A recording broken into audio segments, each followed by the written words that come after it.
আজকের পর থেকে দয়া করে আমার নাম যখন কেউ বলবেন, কেউ দেশনায়ক, রাষ্ট্রনায়ক, এই কথাগুলো দয়া করে কেউ ব্যবহার করবেন না আমার। অনেক সুন্দর একটি কথা বলেছেন প্রিয় ভাই, কারণ আপনি তো দেশ নায়ক নয়, আপনি শুধুমাত্র একটি রাজনৈতিক দলের চেয়ারম্যান। যদিও আপনার দলের নেতাকর্মীরা অনেক বাড়াবাড়ির কারণে এই কথাগুলো ব্যবহার করে থাকে, তাছাড়া বর্তমানে শহর নগর গ্রামে আপনার দলের নেতাকর্মীদের অত্যাচারে সাধারণ জনগণ অতিষ্ঠ হয়ে গেছে, আর অতিষ্ঠ হয়েছে বর্তমান ইউনূস সরকারের উপর।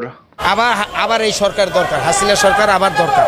বলেন কি? হ্যাঁ, আবার আসুক, জনগণ আবার চায়, শুধু আমি না, সারা বাংলাদেশের লোক চায়। ভাই আমি জানি না এতক্ষণ আপনার রিক্সাটা আস্ত আছে কিনা, কারণ জালিমেরা তো পারে যারা সত্য কথা বলে তাদের জানমাল কেড়ে নিতে। তবে শেখ হাসিনা সরকার ক্ষমতায় এসে মানুষের উপর অত্যাচার করেছিল, কিন্তু বর্তমানে জাতীয়তাবাদী দল ক্ষমতায় আসার আগেই মানুষের উপর জুলুম শুরু করে দিয়েছে। হয়তো এই জুলুমের কারণে আগামী নির্বাচনে ওদের ভরাডুবি হবে।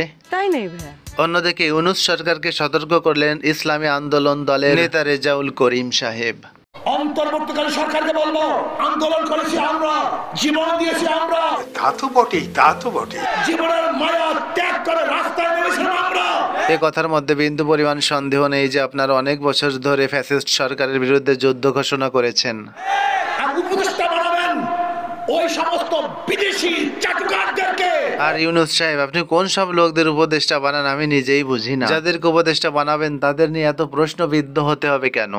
যারা ইসলামের দুশমন, দেশের দুশমন, যারা ফ্যাসিস্টের দুশমন ছিল, তাদেরকে উপদেষ্টা বানাবেন।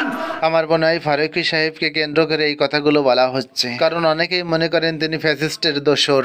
এই ক্ষমতা আপনাদের দেওয়া হয় নাই।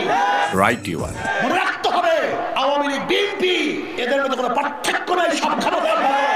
জুলাই অভ্যুত্থানের পর এই যে একজন নেতা পেলাম যে কিনা চিরন্তন একটি সত্য কথা বলেছেন, কারণ আমরা অনেকেই জানি যে ওই দুটি দলের চরিত্র একই, দলের নাম আলাদা কিন্তু কাজ একই। যেমন রাঙ্গা মূলা আর সাদা মূলা, যেটাই ভক্ষণ করবেন গ্যাসে লেপ গরম হয়ে যাবে।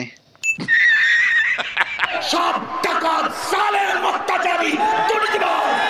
বহুদিন পর একটি মনের মতো বক্তা পেলাম, মনের মতো একটি বক্তব্য পেলাম যে কিনা অন্যায়ের সাথে আপোষহীন। এনাকে ভোট দিলেই বাংলাদেশে কায়েম হবে দিন।